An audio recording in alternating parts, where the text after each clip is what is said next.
तो भाई नमस्कार, 4 बज गए हैं और सवाल का वक्त हो चला है।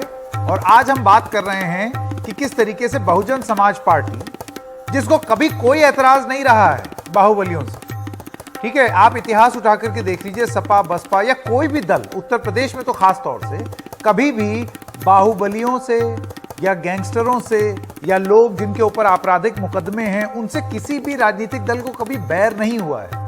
लेकिन इस बार बीएसपी कह रही है कि भाई हम बाहुबलियों से दूरी बना करके रखें। तो सबसे पहले आपको बताते हैं कि मायावती ने क्या कहा।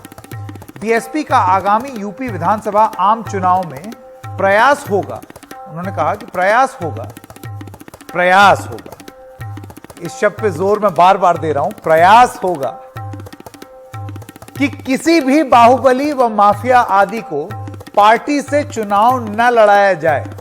मैं एक मर्तबा फिर वो शब्द दोहरा दूं कि यूपी विधानसभा चुनाव में प्रयास होगा कि किसी भी बाहुबली व या माफिया आदि को पार्टी से चुनाव न लड़ाया जाए। इसके मद्देनजर ही आजमगढ़ मंडल की सीट, मऊ विधानसभा सीट से अब मुख्तार अंसारी का नहीं बल्कि यूपी के बीएसपी स्टेट अध्यक्ष श्री भीम राजभर के नाम को फाइनल किया गया है। अब आइए आपको बताते हैं कि ये मुख्तार अंसारी वाली बात दरअसल क्या है। अब आप देखिए, उत्तर प्रदेश में एक इतिहास रहा है गैंगस्टर जो नेता बने हैं उनका। कुछ बड़े नाम इस प्रकार हैं आपके स्क्रीन पर। सबसे पहले मुख्तार अंसारी की बात कर लें। मऊ सीट से 5 बार के वो विधायक रह चुके हैं। आपको दिखाते हैं स्क्रीन पर, ये देखिए मुख्तार अंसारी मऊ सीट से उत्तर प्रदेश की 5 बार वो विधायक रह चुके हैं, गैंगस्टर मुख्तार अंसारी। 1996 में बसपा के टिकट पर पहली बार ये विधायक बने थे। 2012 में कौमी एकता दल इन्होंने बनाया, फिर सपा में उनका विलय हो गया। तो इनकी एक हिस्ट्री रही है जिसमें ये सपा बसपा करते रहते हैं। अब आइए बात करते हैं अतीक अहमद की, अगले गैंगस्टर। 5 बार विधायक रहे हैं अतीक अहमद।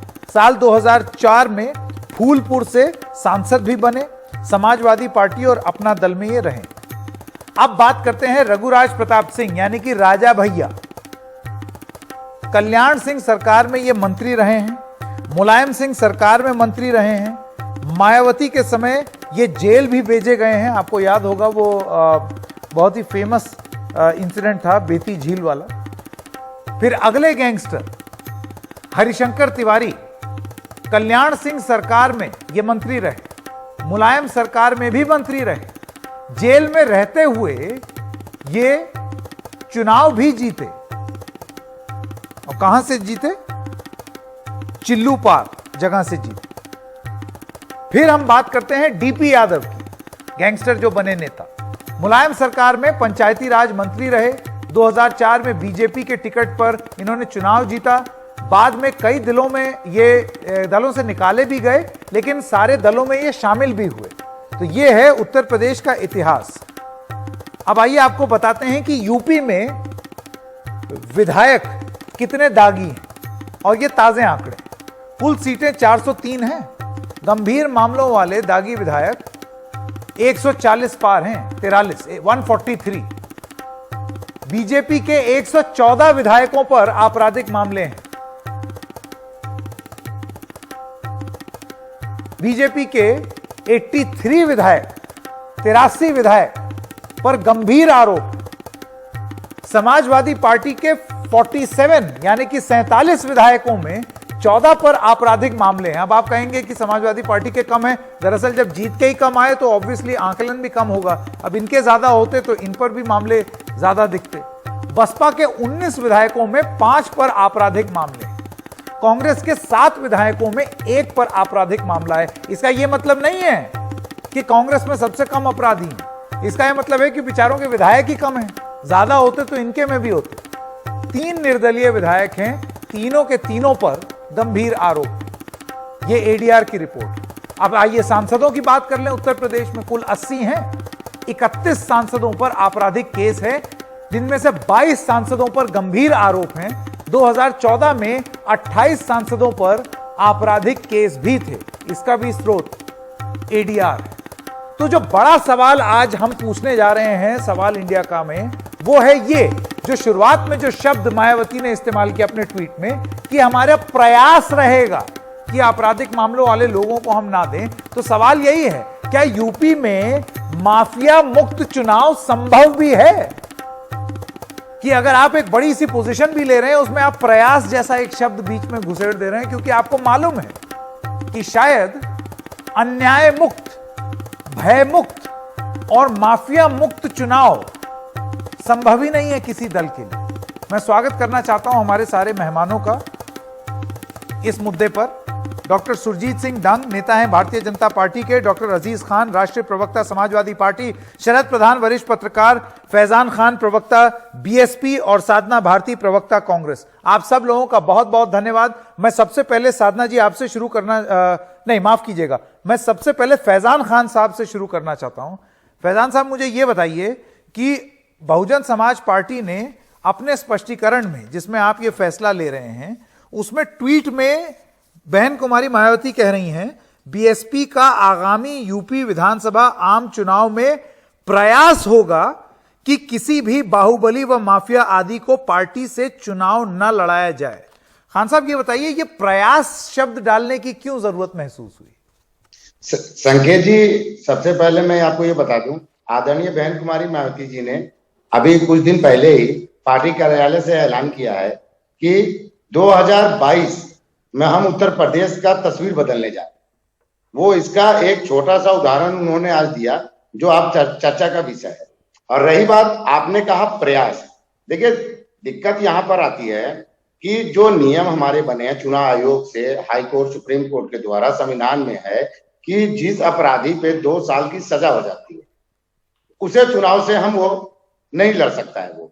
तो जब नियम में ये आता है, और आप सभी जानते हैं संकेत जी कि हमारे पास आपराधिक मुकदमे भी होते हैं, राजनीतिक द्वेष में भी मुकदमे होते हैं, ये तमाम चीजें हैं जो हमें देखना पड़ता है चुनाव से पहले। नहीं तो आप एक बात बताइए, गंभीर आरोप अगर किसी पर है, अब आप कह रहे हैं, अब आपने होलियर देन दाओ पोजीशन ले ली कि भाई बहुत गंभीर मामले वाले हम पूरा प्रयास करेंगे कि बाहुबली और माफियाओं को टिकट ना दें। अब तक क्यों दे रहे थे? नहीं संकेत जी, अब तक मतलब मैं ये कह रहा हूं 2022 में ये क्या निर्णय बहुजन समाज पार्टी ने लिया, तो इस पहल का आप सबको स्वागत नहीं करना चाहिए।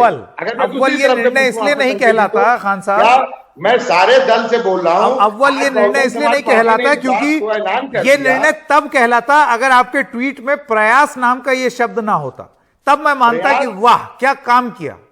नहीं, काम नहीं, ये प्रयास का मतलब है हमारे यहाँ कि साफ तौर से हमारे बहुजन समाज पार्टी के पदाधिकारियों को आदरणीय बहन कुमारी मायावती जी की तरफ से संदेश है। नहीं, प्रयास शब्द का मतलब ये होता है कि आपने राजनीतिक रूप से अपने आप को एक बेल आउट पैकेज दिया है कि भाई हम अपनी मर्जी से चयन ना करें, हम अपनी मर्जी से बाहुबली और माफिया रखेंगे, हम तय करेंगे कि कितना अपराध अपराधी है और कितना अपराध अपराधी नहीं है।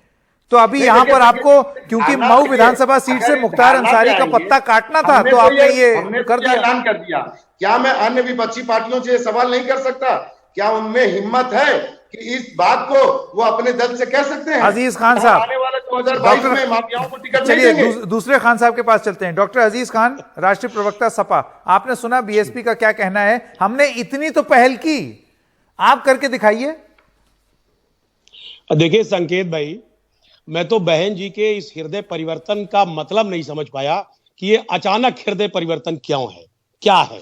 यही बहन जी हैं जब 2017 में मुख्तार अंसारी को उन्होंने टिकट दिया था और पार्टी में शामिल कराया था और तमाम तरीके की बातें हुई, तो प्रेस कॉन्फ्रेंस करके ये कहा था खुलेआम कि इन पर जो भी मुकदमे कायम किए गए हैं ये सब राजनीतिक तौर पे हैं और इनका जो इनका अभी कोई भी अपराध सिद्ध नहीं हो पाया है। ये बहन जी का स्टेटमेंट था, वो मेरे सामने है। मैं बताना चाहूंगा कि उसी वक्त 2019 में घोसी से अतुल राय को भी टिकट दिया था और सुल्तानपुर से चंद्रभान सिंह को भी टिकट दिया था। इनकी छवि कैसी है इसमें किसी को कुछ बताना नहीं, आप बहुत बड़े पत्रकार हैं, आप सारी बात भाई। लेकिन डॉक्टर खान आप मुझे ये बताइए, सपा बसपा को अगर लेक्चर दे और बसपा सपा को, तो बात कुछ अटपटी लगती है क्योंकि दोनों ही पार्टियों में आपराधिक मुकदमे वाले बहुत सारे लोग हैं। अभी आप ये सब बोल रहे हैं, अभी जो फैजान साहब है मैं उनके पास जाऊंगा, वो बोलेंगे और तुम्हारी पार्टी में ये और आपकी पार्टी में वो, तो इस तूतू में ना हमारा समय निकल जाएगा। नहीं सर, मैं बिल्कुल नहीं तूतू में करना चाह रहा हूं, मुझे सर मौका दे दें अपनी बात का धुला तो कोई भी नहीं है। देखिए सर, मुझे अब संकेत जी ये बताइए, अब ये मुख्तार अंसारी देखिए संकेत भाई, मुझे कहने का संकेत जी, मैं वो नहीं कहना चाह रहा, मैं सिर्फ ये चलिए फैजान साहब, क्योंकि उन्होंने नाम लिया, फैजान साहब आप मुझे बताइए सपा में कितने लोगों पे आप आरोप लगाएंगे? रोकिए, ये तरीका नहीं है संकेत भाई। नहीं तो आप पर्सनल इस पे ना जाएंगे, उन्होंने क्या हम किया, पर्सनल नहीं जा रहे, मुझे मौका दे, मैं बता दूंगा मुख्तार अंसारी का पार्टी का विलय समाजवादी में कब हुआ, आपने अपने चैनल पे भी दिखाया। देखिए एक बात समझे संकेत भाई, मैं वो नहीं कह रहा हूं कि जितेंद्र सिंह बबलू ने जिस तरीके से एक एक करके दोनों खान साहब, अरे दोनों खान साहब रुकिए, मुद्दों पे नहीं जाना चाह रहा हूं, दोनों खान साहब अभी रुके, एक सेकंड मैं आपके पास वापस आता हूं, मुझे बात अपनी रखने दे। हाँ अपनी बात खत्म कर लें, डॉक्टर अजीज खान अपनी बात खत्म करें। देखिए संकेत जी, मैं ये नहीं कह रहा हूं, हम सिर्फ ये कहना चाह रहे हैं हृदय परिवर्तन की वजह क्या है। अभी तक लगातार तमाम माफियाओं को, तमाम बाहुबलियों को आप लगातार शरण दे रही थी, अचानक आपने ट्वीट किया है, इसकी वजह नहीं समझ में आ रही है। और भीम राजभर को वहां टिकट दे करके क्या संदेश बहन जी देना चाहती है, हम नहीं समझ पा रहे। दूसरी बात रही बात आपराधिक इतिहास की, संकेत भाई आपने सिर्फ जीताऊ कैंडिडेट के बारे में बताया कि यह स्थिति है। मैं आपको बताना चाहूंगा, आंकड़ा देना चाहूंगा, 2017 में बीएसपी में 400 कैंडिडेट उतारे गए, जिसमें 150 आपराधिक छवि के लोग थे। बीजेपी 303, बीजेपी ने 313 अब अपना भी बता दीजिए, उतारा 137 बीजेपी से ज्यादा आपराधिक छवि के लोग बीएसपी में उतारे गए। एक बात, दूसरी बात, आपकी पार्टी में देख लें आप कि बीजेपी में 77 कैंडिडेट उतारे। अभी की जो मौजूदा विधानसभा है उसमें समाजवादी पार्टी के 47 विधायकों में से 14 पर आपराधिक मामले हैं, यानी कि अभी आप अगर आपके और विधायक होते तो उनमें भी ये आपराधिक मामले निकलते। इसीलिए मैं बोल रहा हूं ना कि कोई दूध का धुला नहीं है, हर पार्टी में वही चीज है। देखिए संकेत जी, मैं क्या कहने जा रहा हूं, मुझे मौका दें प्लीज। मैं सिर्फ कहना यह चाह रहा हूं कि साहब ये शुचिता की राजनीति करनी चाहिए, लेकिन मौका परस्ती की राजनीति नहीं करनी चाहिए। क्यों पिछली बार समाजवादी पार्टी के अखिलेश जी ने इन्हीं मुख्तार अंसारी और अफजल अंसारी को लेने से इनकार किया।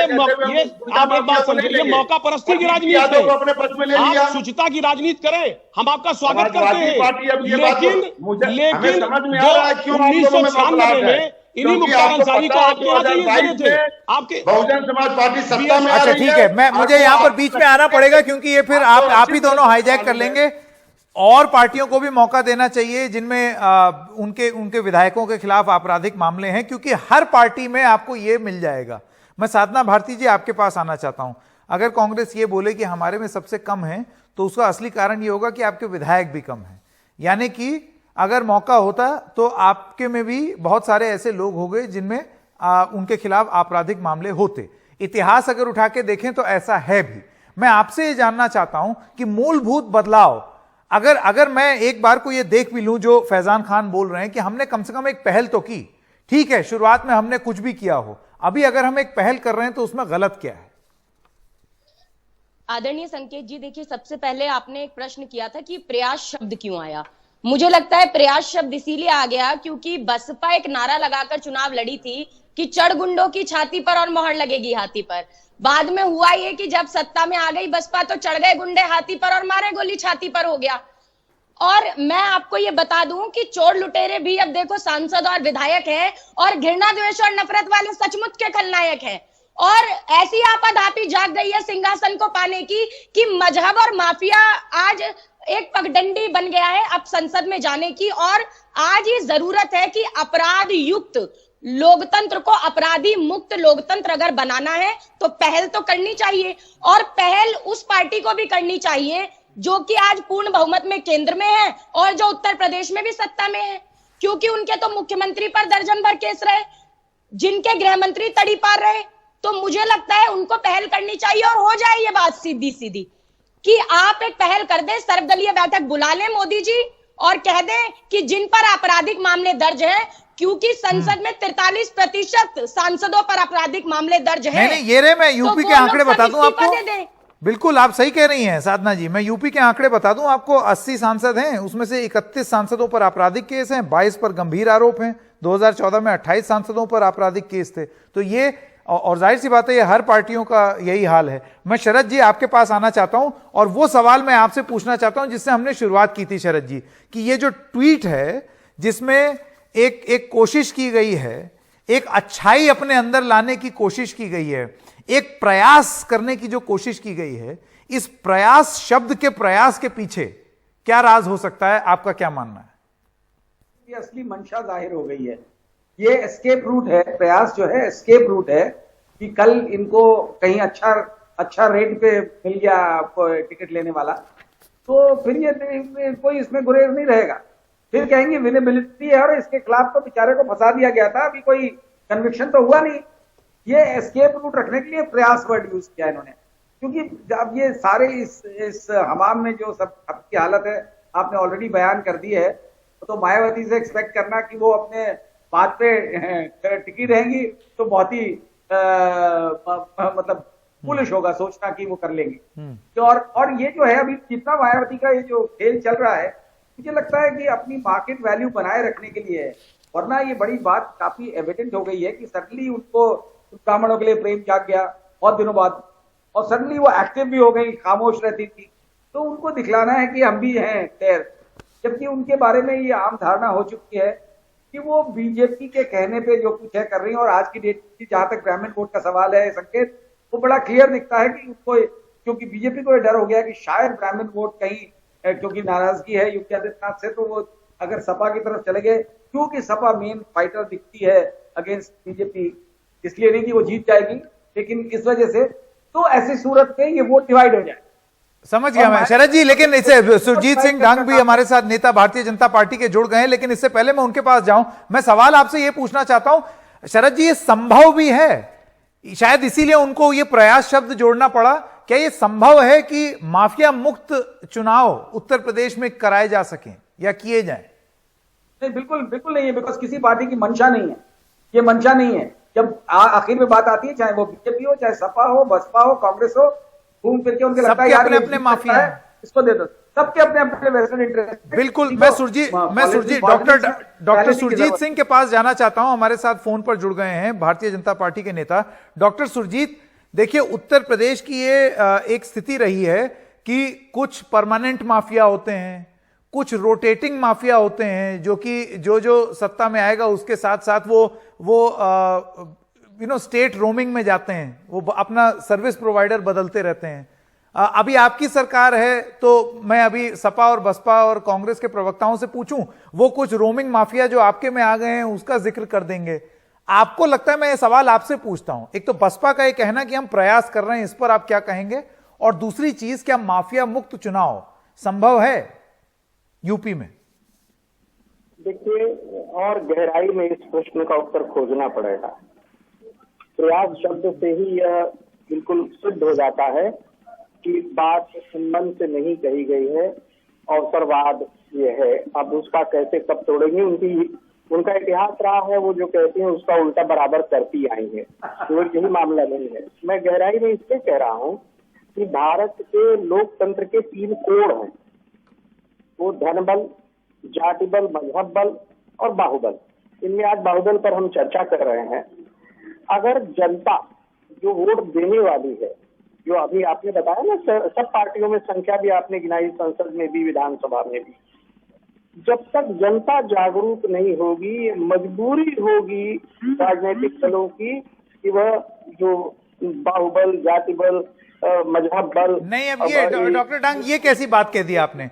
आपने ये बोला कि जब तक जनता नहीं चाहेगी तब तक हमारी मजबूरी होगी कि हम माफियाओं को टिकट देते रहें। आप मत दीजिए, एग्जाम्पल सेट कीजिए। अच्छा, आप नहीं देंगे तो आप कभी सरकार में नहीं आएंगे, माफ करिएगा, राजनीति कर रहे हैं, भजन। अच्छा, तो फिर आपने ये देखिए, आपने सही बात बोल दी, ईमानदारी से बोल दी कि सरकार में आना है तो बाहुबलियों का साथ लेना है। ये मैं आपसे नहीं, बाहुबलियों का साथ लेना, पहले चुन के कैसे आ रहे हैं, सवाल ये।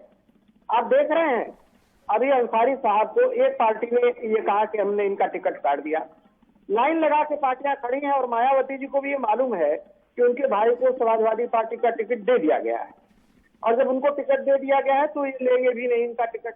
तो इन्होंने बलिदान किया है कि उन्होंने बलिदान किया है, इन्होंने सिद्धांत बचाया है कि उन्होंने सिद्धांत बचाया है, ये तो नहीं मालूम। तो ये देखिए, ये हम लोग जब लोकतंत्र के बारे में बात करते हैं तो गंभीरता से बात करनी चाहिए हमें। नहीं तो गंभीरता देखिए, अभी क्योंकि मुख्तार अंसारी की बात हो रही है तो आप वो हाई मॉरल ग्राउंड ले रहे हैं डॉक्टर डांग, लेकिन ये जो सवाल हैं, मैं आंकड़े एक बार फिर से आपको पढ़ दूं, आप इस पर क्या कहेंगे? जो उत्तर प्रदेश की विधानसभा है उसमें सबसे ज्यादा आपराधिक मामलों वाले जो विधायक हैं वो भारतीय जनता पार्टी के हैं। जाहिर सी बात है आपके ज्यादा एमएलए हैं, 114 पर आपराधिक मामले हैं और 83 विधायकों पर बहुत गंभीर आरोप हैं। यही आंकड़ा, यही हाल सांसदों में भी है। उनमें कम दिखाई देते हैं। सवाल यह है कि जो पार्टी पावर में रहेगी उसकी संख्या ज्यादा रहेगी तो अपेक्षाकृत आपको जो प्रतिशत नजर आएगा या जो संख्या नजर आएगी वो अधिक नजर आएगी। मैं जो बात कह रहा हूं उसको मैं बड़ी गंभीरता से कह रहा हूं कि एक बार एक माफिया कहीं से जीत जाए, एक पार्टी का टिकट लेके समझ में आता है, फिर वो दूसरी पार्टी का टिकट लेके लड़ रहा है, फिर जीत रहा है, फिर तीसरी पार्टी का लेके लड़ रहा है, फिर भी बिल्कुल। इसी को तो मैं रिवॉल्विंग माफिया कहता हूं। इसी को तो रिवॉल्विंग माफिया कहा जाता है। सम्मिलित प्रयास सभी राजनीतिक दलों को मिलकर के करना पड़ेगा। नहीं देखिए ऐसा है, एक सेकंड कुछ रिएक्शन ले लेते हैं फैजान खान साहब का। पहले फैजान खान, आपने सुना बीजेपी के डॉक्टर सुरजीत, उनका क्या कहना है, आपकी प्रतिक्रिया। भाई संकेत जी, उन्होंने साफ साफ बता दिया कि पूरी भारतीय जनता पार्टी की सरकार माफियाओं द्वारा बनाई गई और माफिया के द्वारा चलाई भी जा रही है। उन्होंने खुल के कह दिया कि बिना माफियाओं के उनकी सरकार नहीं आ सकती थी। उनका साफ कहना है, आपने सुना खुद ही। और दूसरी बात मैं कह रहा हूं, जो प्रयास बार बार आप कह रहे हैं वो इसी बात पर है कि कभी कभी कई बार देखा गया है ऐसा कि विपक्षी दलों के द्वारा राजनीतिक मैं नहीं मानता केस होती है। ये मैं नहीं मानता। अगर आपको कुछ सही में बदलाव करना था तो फिर आप अपने लिए ये शर्तें लागू वाला सितारा नहीं लगाते, प्रयास शब्द का प्रयोग नहीं करते। आपने प्रयास शब्द का प्रयोग किया, इसका मतलब आप खुद अनश्योर हैं। नहीं, अनश्योर नहीं है, हमने तो काट के दिखा दिया। और संकेत जी, हमारे कथनी और करनी में फर्क नहीं है। अरे फिर आप पर यह भी आरोप लग सकता है कि वो नहीं बन रही होगी आपकी, इस वजह से आपने ये स्टेप लिया हाई मॉरल ग्राउंड लेने के लिए। हमने अपने मंत्री और विधायक जो लोग भी इसमें शामिल थे सबको जेल भेजने का काम किया है। हमारे कथनी और करनी में फर्क नहीं है। डॉक्टर अजीज खान, माफिया को बर्दाश्त नहीं कर डॉक्टर अजीज खान की प्रतिक्रिया। कानून के द्वारा कानून का राज स्थापित। देखिए संकेत जी, दो तीन सवाल है मेरा। हाँ। एक पहला सवाल तो यह कि फैजान जी क्लियर करें, बहन जी भी इस पर कुछ स्टेटमेंट दें कि जिस तरीके से उन्होंने मुख्तार अंसारी के बारे में कहा है, अतुल राय और चंद्रभान सिंह के बारे में भी कुछ बयान दे, लोगों के सामने पिक्चर क्लियर करें, तस्वीर साफ करें कि उनके बारे में क्या सोचना है बहन जी का। दूसरी बात में अभी बात कर रहे थे साहब, ये सुरजीत सिंह साहब, इनसे मैं जानना चाह रहा हूं कि इनके यहां मुख्यमंत्री और उप मुख्यमंत्री ये बहुत बड़े अपराध में लिप्त हैं और मुख्यमंत्री महोदय तो कई सारे केस को अपने वापस भी ले लिए और उप मुख्यमंत्री महोदय के 8 केस में से 4 भी वापस हो रहे हैं। तो साहब ये कौन सी शुचिता की राजनीति है? आप कैसे पहल कर रहे हैं? सवाल इस बात का है कि जो बड़ी मछली है वही उसी की पकड़ नहीं हो पा रही है। आज जो बड़ी पार्टी है, जो सत्ताधारी पार्टी है, वही कहीं ना कहीं बाहुबलियों के सहारे टिकी हुई है। आखिर उसकी प्रतिक्रिया क्या है इस पर? रही बात बहन जी की, तो जो इनका प्रयास है, प्रयास हमेशा विफल होता है, क्योंकि अगर वाकई में मन से प्रयास होता तो शायद ये प्रयास शब्द लिखने अच्छा, मुझे ये बताइए डॉक्टर खान, फिर वही बात घूम फिर के, ये मन से प्रयास किस राजनीतिक दल ने? आप अपने सीने पे हाथ रख करके अगर बोल दें कि आपने मन से प्रयास किया है, मैं मान जाऊंगा। सब पर तो यही आरोप है। कौन सा सपा ने बड़ा मन से प्रयास कर दिया, मुझे बताइए। संकेत जी 2017 आप एक काम कीजिए, आप यहाँ या इस मंच से बोल दीजिए कि मैं तो प्रयास शब्द का प्रयोग नहीं करूंगा, समाजवादी पार्टी किसी भी गुंडे को, किसी भी माफिया को टिकट नहीं देगी। आप ऐलान कर दीजिए, मान जाए आप। मुख्तार अंसारी को, सर मेरी बात सुने आप, 2017 में मुख्तार अंसारी को, डीपी यादव को माननीय राष्ट्रीय अध्यक्ष अखिलेश यादव जी ने नहीं लिया था, पार्टी से निकाल दिया था। और भी तमाम लोग हैं विलय कर रहे थे। ये है शुचिता की राजनीति, बहुत सारे रिवॉल्विंग माफिया हैं, साफ सुथरी राजनीति। जल्दी से 2 प्रतिक्रिया लेते हैं ब्रेक लेने से पहले। साधना भारती, उसके बाद लास्ट में शरद प्रधान जी। साधना जी। देखिए, सबसे पहले तो सुरजीत सिंह जी ने जब अपनी बात की शुरुआत की तो उन्होंने 3 बातें गिनाई, जाति, मजहब और माफियागिरी। तो देखिए, मैं तो कहती हूँ भाजपा में चुनाव आते ही जाति और धर्म को धंधा बनाने का सब प्रबंध हो जाते हैं और सत्ता की कुर्चन चाटने के लिए कुछ नेवलों के भी सांपों से संबंध हो जाते हैं। और बात रही भारतीय जनता पार्टी के प्रवक्ता, जो भी नेता यहाँ पर आए हैं, उन्होंने बड़ी बड़ी बातें कर दी और कह दिया माफियागिरी होगी। तो मैं सबसे पहले तो ये कहना चाहूंगी कि सबसे पहली बात, आप पूर्ण बहुमत में है, आप सर्वदलीय बैठक बुलाइए और कह दीजिए जितने अपराधी सांसद और विधायक है इस्तीफा दिलवाएंगे। और मैं तो कहती हूँ सभी पार्टियां बाद में ऐसा करें, तो इसमें गलत क्या है? लेकिन इनके यहाँ तो नेता क्या कार्यकर्ता तक माफियागिरी कर रहे हैं। बहराइच बहराइच में मायाराम लोधी की भाजपा के कार्यकर्ताओं ने रात में 2 बजे घर में घुसकर पीट कर मार डाला और उसके विकलांग बच्चे को नौकरी तक नहीं मिल रही, महिला बीडीसी की रक्षा करते हुए उनके साथ ऐसा हुआ। और इनके यहाँ कुलदीप सेंगर का संरक्षण किया गया, उसके दोस्त को जिला पंचायत अध्यक्ष का चुनाव लड़ाने के लिए टिकट दिया गया। तो अरे तो पहले तो दिया ना भाई साहब, पहले तो किया ना। जब मीडिया हो हल्ला मचाएगी, संकेत उपाध्याय चिल्लाएंगे, तब आपके कान खुलते नजर आएंगे। तो ऐसा अच्छा नहीं है ना। एक एक करके डॉक्टर सुरजीत का रिएक्शन सुन लें। हाँ डॉक्टर सुरजीत, आपने प्रवृत्ति पैदा की है, आपने प्रारंभ से माफियाओं को, भयंकर जातिवादियों को, मजहबवादियों अच्छा, को, तो योगी आदित्यनाथ पर दर्जन भर केस है सांप्रदायिक सौहार्द बिगाड़ने के। देखिए मुझे यहाँ बीच में आना पड़ेगा। होता क्या है कि सब लोग दूसरे की गंदगी देखते हैं कि भाई तुम्हारा दामन बहुत गंदा, और पे अपना भूल जाते हैं, और ये बहुत ही कंफर्टेबल डिबेट होती है। इसीलिए लास्ट वर्ड शरद प्रधान जी को। शरद जी, फिर से वो सवाल मैं दोहराना चाहता हूं जिसको लेकर के हम यहां बहस कर रहे हैं। क्या माफिया मुक्त राजनीति उत्तर प्रदेश में मुमकिन भी है, संभव भी है? बिल्कुल संभव नहीं है, क्योंकि हर पॉलिटिकल पार्टी में की कथनी और करनी में जमीन आसमान का फर्क है, और ये बड़े सिस्टमैटिक तरीके से किया जाता है। जब टिकट देते हैं तो ये और चीजें देखते हैं कि जातिवाद कैसा है, क्या उसमें फिट बैठता है कि नहीं। सबसे पहला तो कोई इशू वही होता है। फिर देखते हैं उसके पास कितना पैसा है, कितना भी नाजायज पैसा हो कोई फर्क नहीं पड़ता, वो कितना बड़ा माफिया, वो क्वालिफिकेशन हो जाती है। आप कोई भी पॉलिटिकल पार्टी उठा लीजिए, उसके लिए कहते हैं, बाकायदा जस्टिफाई करते हैं कि क्या करें, वो विनिंग कैंडिडेट है, विनेबिलिटी है। एंड में विनेबिलिटी जब तक सोचेंगे, मोरालिटी कभी आएगी ही नहीं। बिल्कुल। और ना इनका उद्देश्य है तो करने का। और विनेबिलिटी के नाम पे हर किस्म के आदमी को देंगे, फिर अपना जब पावर में आ जाएंगे केस विड्रॉ कर लेंगे। हर एक का इतिहास है केसेस विड्रॉ करने का, आज भी यही हो रहा है।